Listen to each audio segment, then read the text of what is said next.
on here. But we're going to talk about like what the heck is it? What are some of the things that you might be experiencing if you have feeling like you have low progesterone? Oh, and there she is. And then what you can do about it to naturally boost your progesterone. So, hey, Kate, I was just introducing the topic. Hopefully I did a good job. Well, I did your intro because the sound wasn't working for some reason, but all good. You can hear me now, or your sound isn't working? No, my sound wasn't working. It's all good. Okay. So I was just saying, today we're going to talk about progesterone, kind of what is it? What do you experience when things aren't, when your progesterone isn't optimal? And then what can you do about it? What are some of the natural things that you can do to boost that progesterone? So, and I said that came from a poll you did, correct?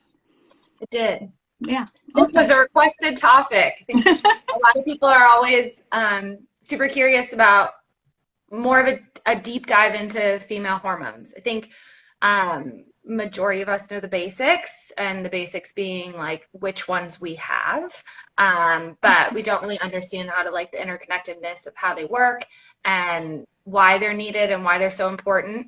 And so progesterone, I think, is a big one, and maybe people have associated or have made the connection, but progesterone is like the happy one, the happy hormone. I don't know if you went I didn't say that yet. No, and it is. But I think traditionally what we think as women is it's our pregnancy hormone. Like that's, so, but it has so many more benefits to us, and a lot of them that have just really like a lot of things come out in research in the last 5 to 10 years of what progesterone is really responsible for in our body. And when we get going here, you'll start to see some connections between maybe some of the things that you're experiencing to, wow, I didn't realize that progesterone could have a part in those symptoms that I have. Right. Yeah. Well, then let's dive in. So let's talk about really what progesterone, what the primary role of progesterone is. Well, so we're going to go back and forth. Okay. The primary role really, I mean, and this is why it gets that it's the pregnancy hormone, thought is that its basic role is your menstrual cycles, breast development and puberty, and then getting yourself ready for pregnancy, retaining that pregnancy, and then breastfeeding.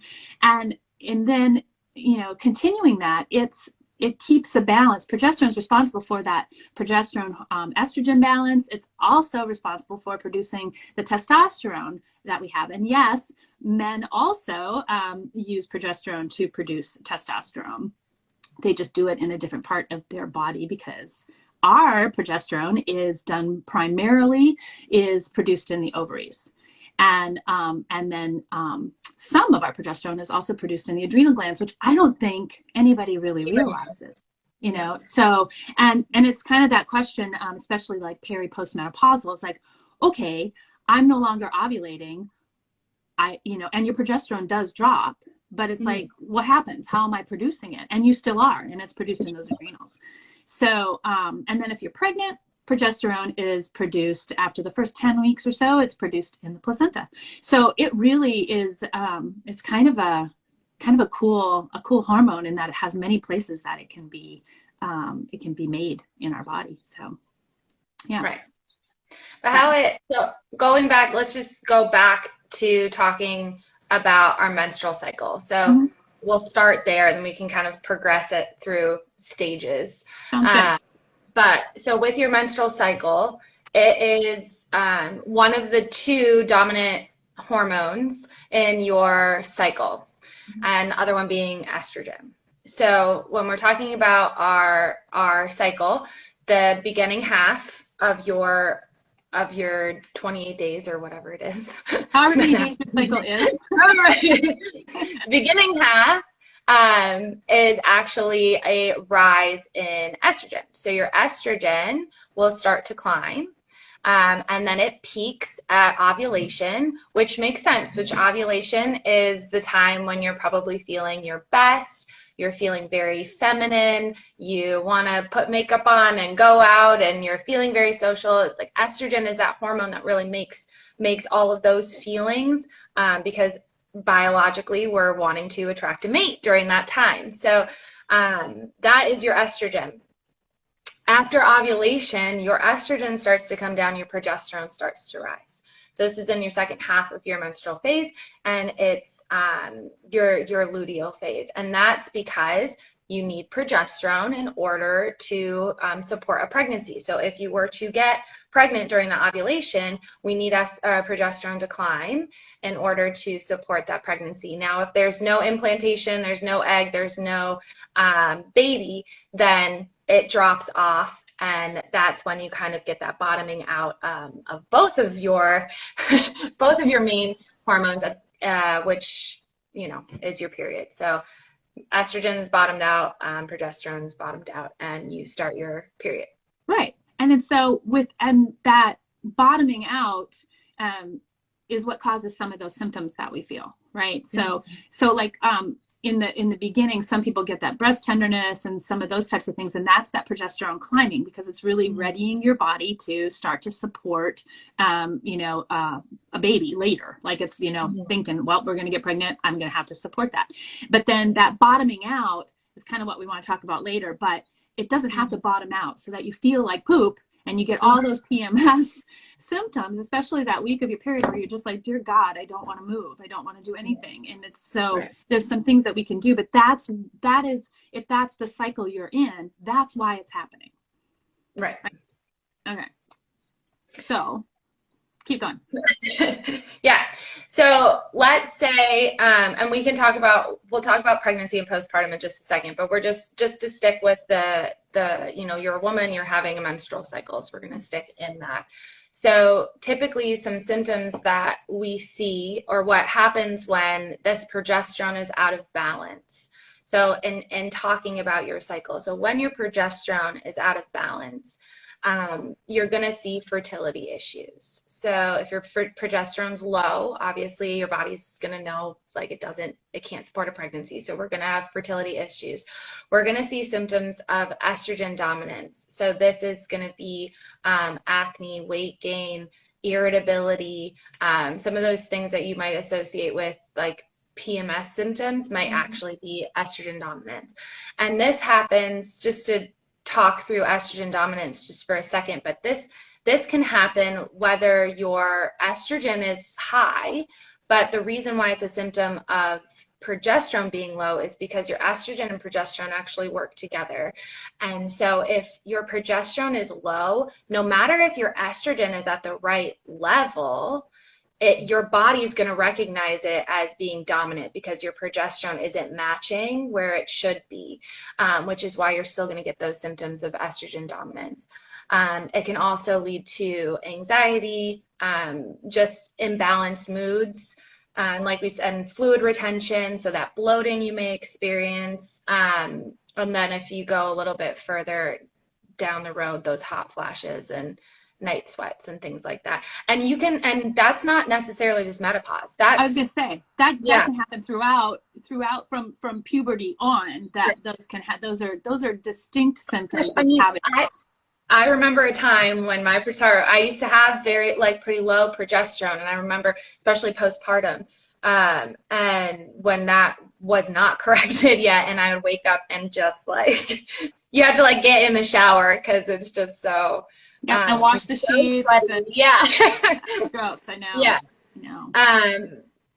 But typically people see that in peri and postmenopausal, but it can happen. It's like it can happen throughout.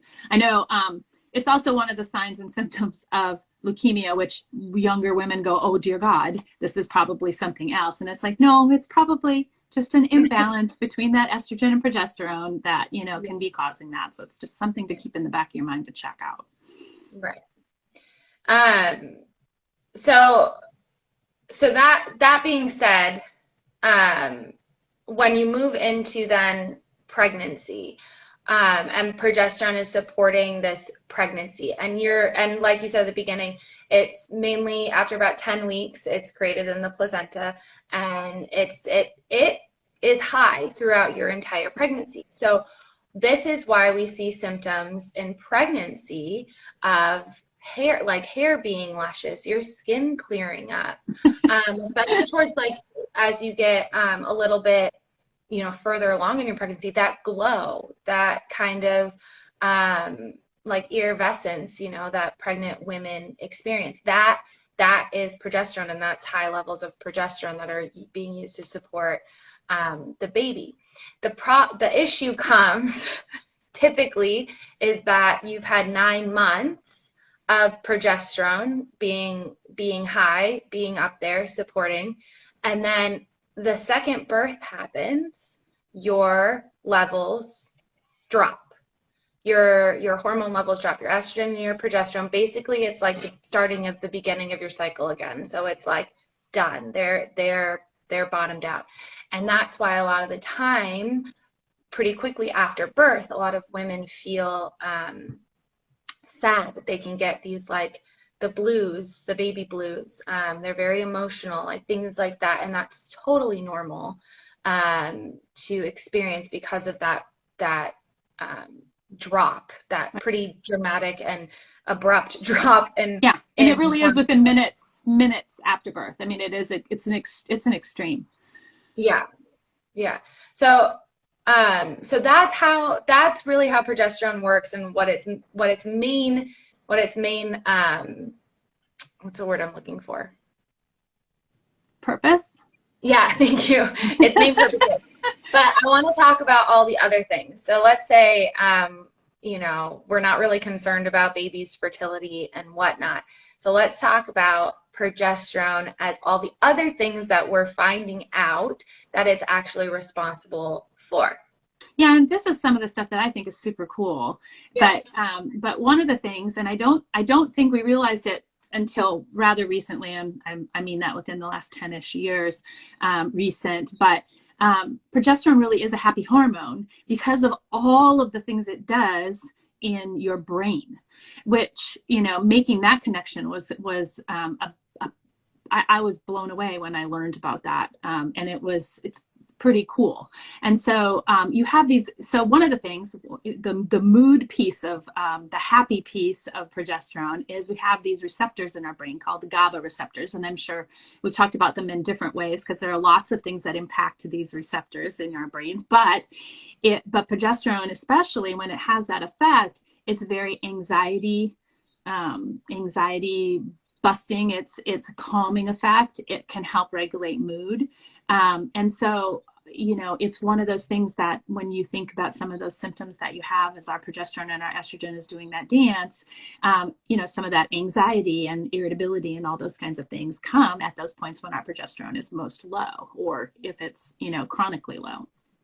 So, but that ability of it to impact those receptors is really kind of cool. And then some of the other things that are just amazing to me are progesterone is very neuroprotective, meaning, it really protects the brain. So when you think about, we have these protective sheets that cover a lot of the pieces and parts in our brain, and progesterone actually supports all of that to keep our brain nice and healthy. So that helps with cognitive function.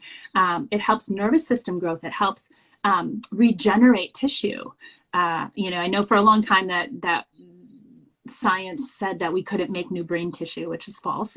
But progesterone supports that process. And also it's really important in sleeping. So it's a multifunctional, amazing, probably one of our most important hormones that we have in our body to do some of those things. And actually to go one step further, there's actually research being done on giving higher doses of progesterone to people with traumatic brain injury to see if they can regenerate brain tissue and remake those connections. So yeah, that's the science in me that just kind of geeks out on that kind of stuff. But yeah, but it's very important. And in looking at it from, your daily life, having all of those things, thinking about some of the symptoms that women experience through different life shifts with, we call it mommy brain fog, or, menopausal brain fog, whatever time period you happen to be in, or, high stress brain fog, it doesn't matter, but it's all of those things that help. Progesterone helps to support those functions in our brain. Yeah. No. So I guess when we talk about like what causes these imbalances to happen, so what can cause our progesterone to go like out of whack? I know we mentioned one, which is our well, actually, no, I don't know if I mentioned it. But when we're talking about estrogen dominance, I think one of the ways that our progesterone can be out of balance is through estrogen dominance. So when those levels aren't working, or those levels aren't optimal with each other. So with estrogen dominance, we have so much exposure and estrogen load that's on us as females just in our natural environment. There's xenoestrogens in our food, but beyond that, in our beauty products, our cleaning products, our cooking ware, our makeup, things, I said beauty products, but things that we constantly put on our bodies, on our skin, have all of these xenoestrogens, water.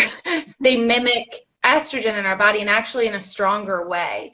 And so that creates this estrogen dominance. And so again, even if your progesterone levels are fine by themselves, if you have a bunch of excess estrogen in your body is going to recognize that as low progesterone, and those same symptoms might occur. Another thing is liver congestion. So that is another way that's another thing that can cause estrogen dominance in the body. So the liver is the main way our body detoxes excess anything, but mainly excess hormones. And so if we have, and that's normal, we are exposed to so many things. If your liver is working properly, it should just filter out. But the issue is that it gets congested with other things, other toxins, and it will prioritize the toxins that your body doesn't naturally make. So let's say you have mold exposure or alcohol or anything like that. Those types of toxins, your liver is going to prioritize. And that means that if it's busy doing other things, it will just recirculate your hormones back into your body. So having that congestion can actually create the estrogen dominance as well. So that's one way we can see progesterone or low progesterone symptoms. What are some other ways we can see that? Well, I think one that's a little bit not talked about as much, because I think estrogen dominance and progesterone are talked about quite a bit, and the last one we'll talk about is talked about quite a bit. But one that's not is circulation and inflammation, both of which, circulation is something that especially in our childbearing years, when we are in the middle of having cycles, we need specific types of amino acids and nitric oxide, oxygen that allows that the piece of the ovary that releases and the progesterone that comes from that to function properly. And so if our circulation is poor, for example, a lot of people work at a desk, they're not getting up, they're not moving, those kinds of things. I mean, that also can push that also can change that balance between the estrogen and progesterone.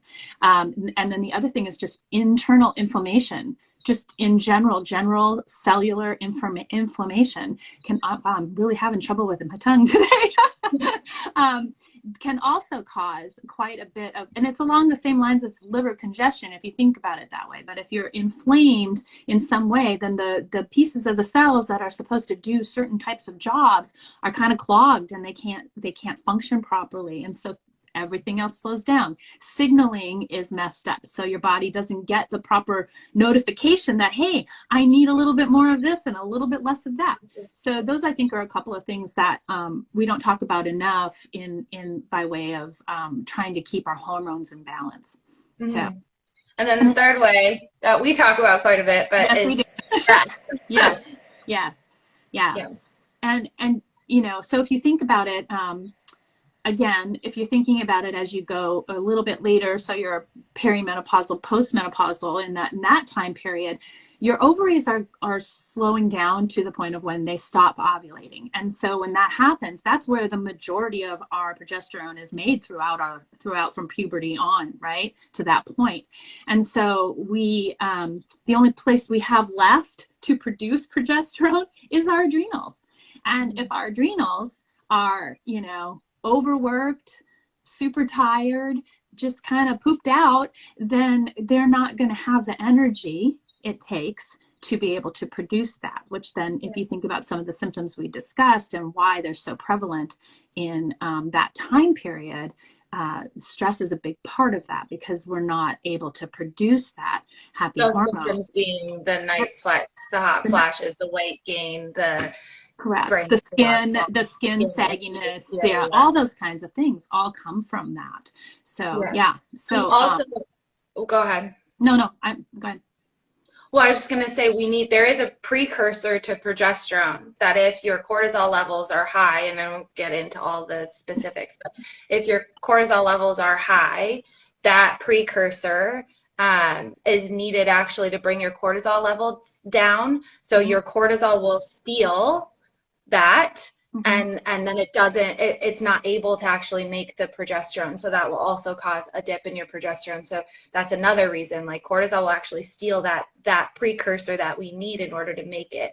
And so that's why stress plays such a big role in managing all of the hormones and all of these hormonal imbalances. And when you come to us, for example, and we see symptoms of low progesterone or high estrogen dominance or whatever that might be, we always look towards cortisol and see if that's playing a role, because most likely, especially in the world we live in today, your nervous system needs some re-regulating in order to get things back on track. So, well, and I think everybody has to remember, it's like this hormone soup, right? And and cortisol is a hormone. So I think we sometimes forget about that. We think about it as a stress thing.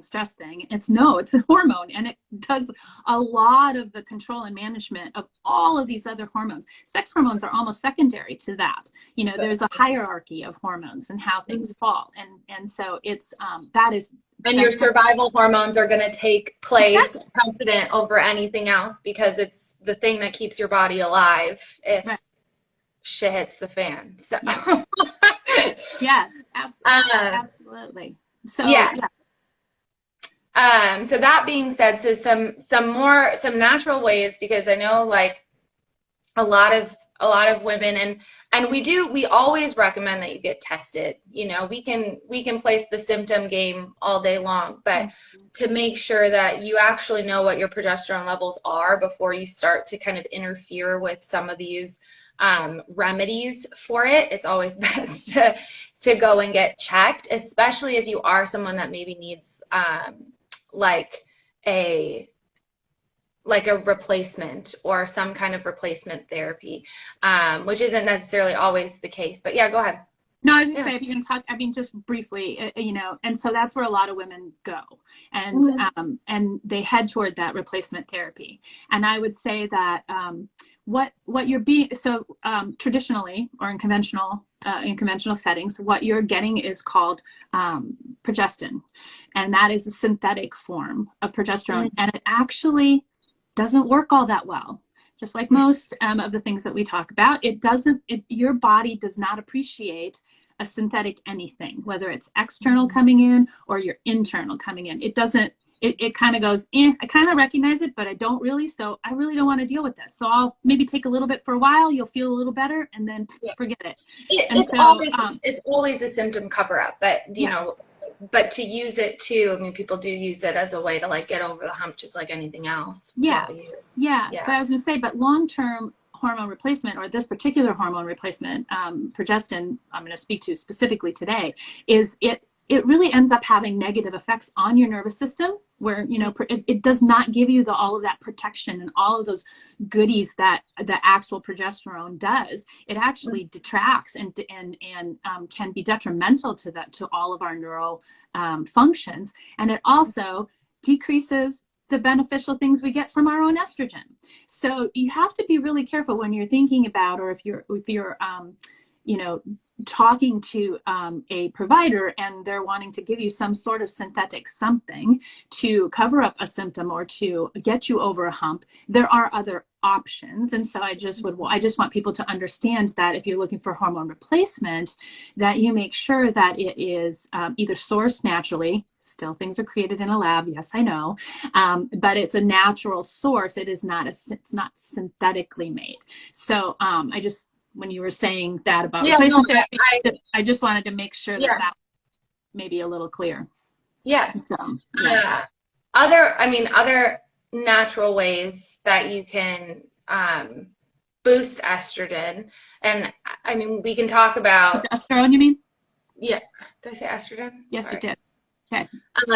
Boost progesterone, and we can just talk about the stress piece right off the bat. I mean, one of the biggest things that you can actually do is doing things for stress reduction, and not necessarily, I think we say this a lot, but when we speak to stress reduction, we're not just talking about like deep breathing or mental dealing with your emotional external stress.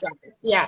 We are, dealing with your external stress. We are talking about your internal stress and what you can control. And I'm gonna sneeze. Okay. Maybe not. Yeah. I felt it.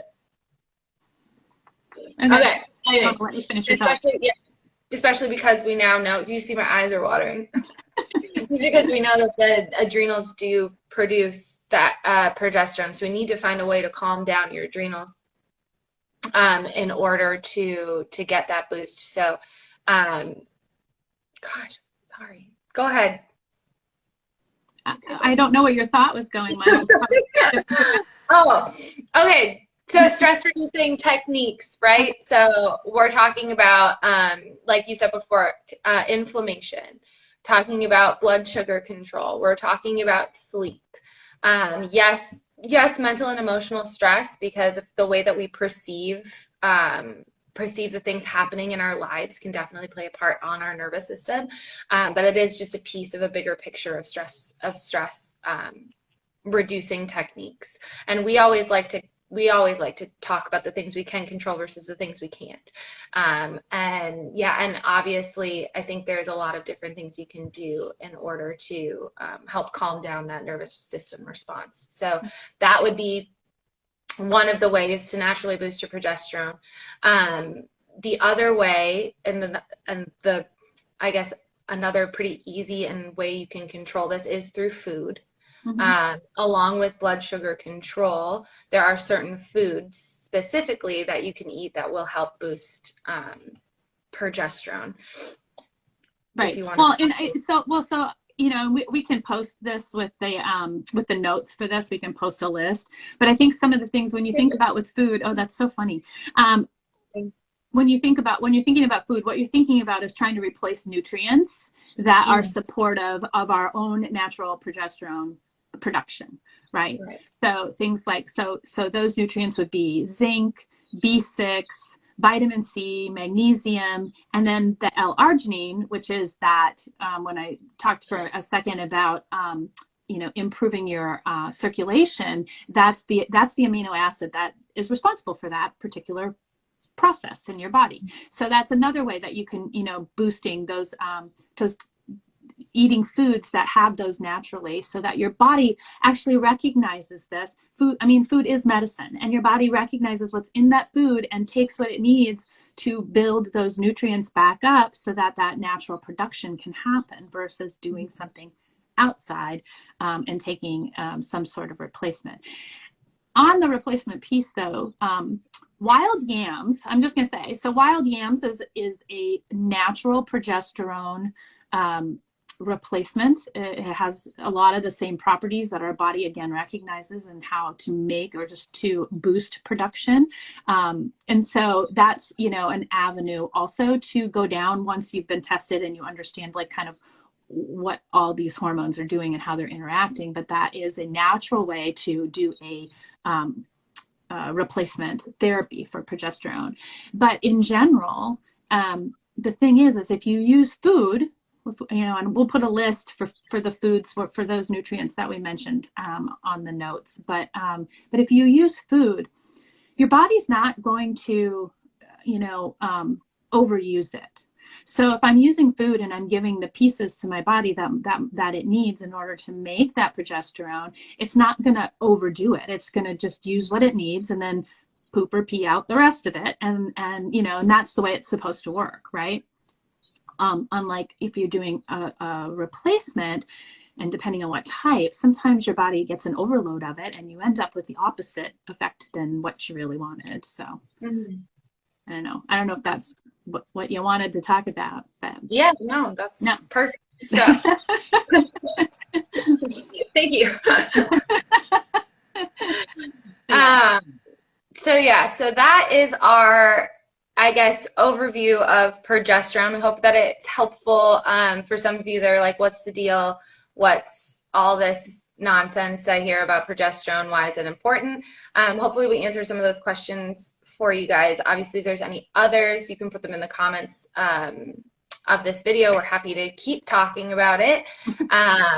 But yeah, that's what we have for today. And it wraps it up today. Yeah. Wraps it up. So yeah. But so I guess that's it. We'll have it here. We'll have it on our YouTube channel. If anybody's looking for it or you want to share it with anyone, that'd be awesome. So I guess that's it. I hope you guys have a great rest of your Tuesday. Yeah. All right. Bye, everyone. Bye.